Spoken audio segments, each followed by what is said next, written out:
கோதுமை மாவில் வாழை இலை கிளி பரோட்டா செய்கிறது எப்படின்னு தான் இன்றைக்கி பார்க்க போகிறோம். ஒரு பவுலில் 1 கப் கோதுமை மாவு, தேவையான அளவு உப்பு, 1 ஸ்பூன் கடலெண்ணெய் சேர்த்தி அது கூட தேவையான அளவு தண்ணி சேர்த்து சப்பாத்தி மாவு பதத்துக்கு நல்லா பிசைஞ்சு எடுத்துக்கணும். 10 நிமிடம் மாவை ஊற வைத்து பிறகு சிறிய சிறிய உருண்டைகளாக போட்டுக்கொள்ளவும்.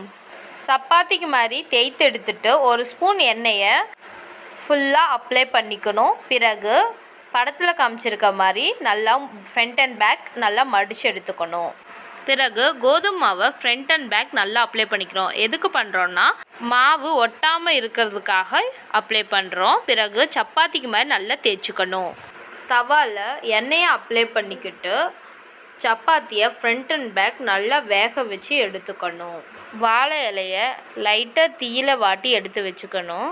ஃபஸ்ட்டு தீயில வாட்டின வாழை இலையை எடுத்து வச்சுக்கணும். அது மேலே சிக்கன் கிரேவியை கோதுமை பரோட்டாவின் அளவிற்கு போட்டுக்கணும்.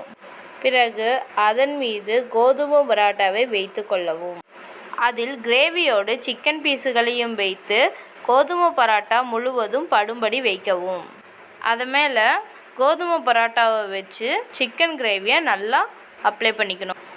வாழை இலையில் கிரேவி நல்லா வெளியே வராதபடி நல்லா வச்சு நம்ம மடக்கி எடுத்துக்கணும்.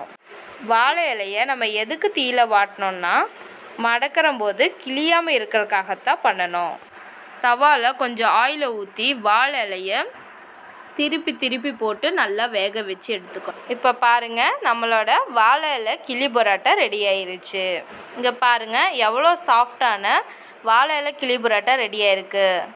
வீடியோ பிடிச்சிருந்தால் லைக் பண்ணுங்கள், ஷேர் பண்ணுங்கள், கமெண்ட் பண்ணுங்கள் அண்ட் சப்ஸ்கிரைப் பண்ணுங்கள்.